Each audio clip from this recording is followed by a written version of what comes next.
Hello students, in this video I am going to discuss class 7 chapter 3 questions which is from a book Honeycomb. So let's get started. A king has 3 questions and he is seeking answers to them. What are the questions? Does the king get what he wants? तो इस chapter में हम देखेंगे एक king है जिसके पास 3 questions हैं जिनके वो उसको आंसर चाहिए। ठीक है, वो अपने आंसर्स को ढूंढ रहा है। व्हाट आर द क्वेश्चंस, उसके क्वेश्चन क्या हैं और क्या उसको आंसर मिलता है जो वो चाहता है, इस चैप्टर में हम देखेंगे। Thought came to a certain king that he would never fail if he knew three things these three things were: what is the right time to begin something, which people should he listen to, what is the most important thing for him to do। अभी king है, उसके पास 3 questions हैं जिनके उसको answer चाहिए। वो 3 questions में से पहला क्वेश्चन है कि क्या टाइम है किसी कार्य को शुरू करने के लिए, किसी काम को शुरू करने के लिए एक परफेक्ट जो टाइमिंग है वो कब होनी चाहिए, और ऐसे कौन लोग हैं जो उसके लिए इम्पोर्टेंस रखते हैं, जिनको उसको सुनना है, और मोस्ट इम्पोर्टेंट थिंग क्या है उसके लिए करने के लिए। The king therefore sent messenger throughout his kingdom. अब किंग क्या करता है, अपने सभी मैसेंजर्स को पूरे किंगडम में भेज देता है। Promising a large sum of money to anyone who would answer these 3 questions, और प्रॉमिस करता है कि वो जो कोई भी उसके क्वेश्चंस के आंसर देगा उनको एक लार्ज सम मनी देगा। ठीक है। Many wise men came to the king, but they all answered his questions differently. In reply to the first question, some said the king must prepare a timetable and then follow it strictly. अब क्या होता है, कई wise man आते हैं, many wise man आते हैं और किंग को बोलते हैं, जो आंसर देते हैं उनसे वो उनके आंसर डिफरेंट होते हैं। ठीक है, तो पहला क्वेश्चन है, उसके आंसर में कुछ लोग कहते हैं कि किंग को एक टाइम टेबल बना के रखना चाहिए और उसको स्ट्रिक्टली फॉलो करना चाहिए। Only in this way, they said, could he do everything at its proper time। सिर्फ एक यही तरीका है जिससे कि जो किंग है वो अपने सभी काम को टाइम पे कर सकता है। Others said that it was impossible to decide in advance the right time for doing something। अब कुछ लोग कहते हैं कि ये तो इम्पॉसिबल ऐसा सोचना एडवांस में है कि किसी काम को करने के लिए क्या राइट टाइम होगा। The king should notice all that was going on, और किंग को तो सभी चीज़ों को नोटिस करना चाहिए। ठीक है। एंड अवॉइड फुलिश प्लेजर्स, और जो फुलिश प्लेजर्स हैं उनको अवॉइड करना चाहिए। And always do what ever seemed necessary at the time, और उस वक्त जो उसको ज़रूरी लगे वही करना चाहिए। Yet others said that the king needed a council of wise man who would help him act at the proper time. वो कहते हैं किंग के पास एक ऐसी काउंसिल होनी चाहिए वाइज मैन की, बुद्धिमान लोगों की, जिससे वो उसकी हेल्प कर पाएँ जब किंग को ज़रूरत हो तब। This was because one man would find it impossible to decide correctly, क्योंकि एक इंसान ये डिसाइड करे करेक्टली ऐसा इम्पॉसिबल है, विदाउट हेल्प फ्रॉम अदर्स, बिना किसी और की मदद के। The right time for every action, but then others said that there were some things which could be urgent, और भी चीज़ें हो सकती हैं जो कि उस वक्त के लिए अर्जेंट हों। These things could not wait for the decision, और ये चीज़ें डिसीजन के लिए वेट नहीं करेंगी कि काउंसिल अपना डिसीजन दे तब कोई काम करे। In order to decide the right time for doing something it is necessary to look into the future, and only magician could do that, और ऐसा सिर्फ मैजिशियन ही कर सकते हैं कि वो फ्यूचर में देख के बता पाएँ कि कौन से काम को करने का क्या राइट टाइम है। The king therefore would have to go to the magician.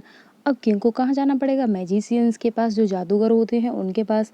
In their answers to the second question some said that the people most necessary to the king were his counsellors. अब वो कुछ लोग कहते हैं कि जो उसके काउंसलर्स हैं वो उसके लिए ज़रूरी हैं, जो उसके सेकंड क्वेश्चंस का आंसर है इसके लिए कहते हैं। अदर सेड, और लोग कहते हैं द प्रीस्ट, कि जो प्रीस्ट हैं वो उसके लिए इम्पोर्टेंट हैं, जो पंडित होते हैं।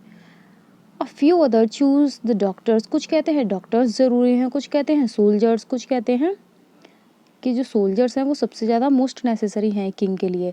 टू द थर्ड क्वेश्चन है, उसके थर्ड क्वेश्चन की बारी आती है, तब क्या होता है, थर्ड क्वेश्चन के आंसर में कुछ कहते हैं सम सेड साइंस की साइंस है उसके लिए ज़रूरी, अदर कहते हैं कि fighting and yet other religious worship, और कहते हैं कि रिलीजियस वर्शिप एक किंग के लिए ज़रूरी है, मोस्ट इम्पोर्टेंट थिंग है करने के लिए।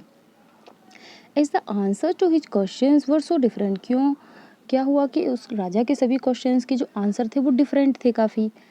The king was not satisfied and give no reward, और किंग ने किसी को कोई रिवॉर्ड नहीं दिया क्योंकि वो सेटिस्फाइड नहीं था। Instead he decided to seek the advice of a certain hermit who was widely known for his wisdom।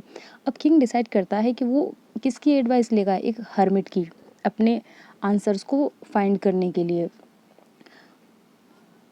The hermit lived in a would which he never left, अब एक हर्मिट एक ऐसी वुड की हट में रहता है जहाँ से वो कभी बाहर की दुनिया में नहीं गया होता है, जैसे उसको राजा या किंग इन सब के पास कभी बाहर नहीं गया होता है, वो सिर्फ फॉरेस्ट में अपनी हट में ही रहता है।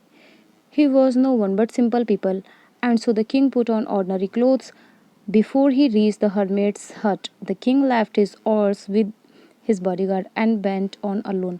अब किंग क्या करता है, उस हर्मिट की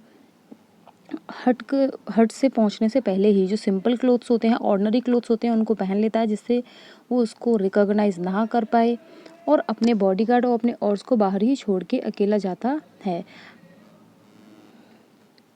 As the king came near the hermit's hut, he saw the hermit digging the ground in front of his hut। अब किंग जब हर्मिट के पास पहुंचता है तो वो देखता है कि जो हर्मिट है वो डिगिंग कर रहा है, ठीक है, उसकी हट के सामने, यानी कि एक गड्ढा खोद रहा होता है। ही ग्रीटेड द किंग, वो किंग को ग्रीट करता है और कंटिन्यू डिगिंग, और अपने काम में दोबारा से लग जाता है। The hermit was old and big and as he worked he breathed heavily, वो हैविली ब्रीथ करता है क्योंकि वो एक तो ओल्ड है, बीक है, इसीलिए, ठीक है, और वो कंटिन्यू अपना कार्य करता रहता है। The king went up to the hermit and said I have come to you wise hermit to ask you to answer 3 questions. वो कहता है वाइज हर्मिट, बुद्धिमान साधु, मैं आपके पास आया हूँ, मैं आपसे अपने 3 क्वेश्चंस के आंसर चाहता हूँ। How can I learn to do the right things at the right time, मैं राइट थिंग्स को राइट टाइम पे कैसे कर सकता हूँ। Who are the people I need most, और वो कौन लोग हैं जिनकी मुझे सबसे ज़्यादा ज़रूरत है। And what affairs are the most important, और कौन से अफेयर्स हैं जो मेरे लिए सबसे ज़्यादा ज़रूरी हैं। The hermit listen to the king, hermit ने किंग को सुना बट डिड नॉट स्पीक, और कुछ कहा नहीं। He went on digging, you are tired, अब वो क्या करता रहा, जो हर्मिट है डिगिंग करता रहा। सेड द किंग, अब किंग ने बोला कि आप थक गए हैं, आप टायर्ड हैं, let me take the spade and work in your place, वो कहते हैं चलो मुझे आपकी जगह काम करने दीजिए, आप थक चुके हैं, मुझे अपनी स्पेड दे दीजिए, यानी जिसे खुदाई करते हैं फावड़ा। Thanks said the hermit, hermit कहता है thank you, thanks. Giving the king his spade, king को अपनी स्पेड दे देता है। Then he sat down on the ground, और फिर वो ग्राउंड पे बैठ जाता है। When the king had dug 2 pits, जब किंग 2 pits को डग कर लेता है, ठीक है, यानी कि 2 गड्ढे खोद लेता है। He stopped and repeated his questions, the hermit gave no answer, वो अपने क्वेश्चंस को रिपीट करता है किंग, और हर्मिट कोई आंसर नहीं देता है, बट स्टूड अप, लेकिन खड़ा हो जाता है। Scratching out his hand for the spade and said now you rest and let me work, अब वो कहता है चलो तुम अब रेस्ट करो और मुझे काम करने दो। But the king did not give him the spade and continue to dig, लेकिन जो किंग है वो उसको स्पेड नहीं देता है और खुद ही डिग को खोदना कंटिन्यू करता रहता है। 1 आवर पास्ट, इसी तरह से एक आवर पास्ट हो जाता है, देन अनादर, और फिर ऐसे ही नेक्स्ट आवर पास्ट हो जाता है। Then sun went down behind the trees, फिर क्या होता है, सन चला जाता है ट्रीज के पीछे। And at last the king stuck the spade into the ground and said I come to you wise man for an answer to my questions, if you can give me no answer tell me so and I will return home. अब वो कहता है हे wise man, मैं आपके पास आया हूँ अपने questions के आंसर को जानने के लिए, लेकिन आप अगर नहीं दे सकते हैं मेरे क्वेश्चंस के आंसर तो मुझे मना कर दीजिए, मैं घर वापस चला जाऊँगा। Here come someone running said the hermit, अब हर्मिट कहता है अरे यहाँ पर कोई दौड़कर आ रहा है।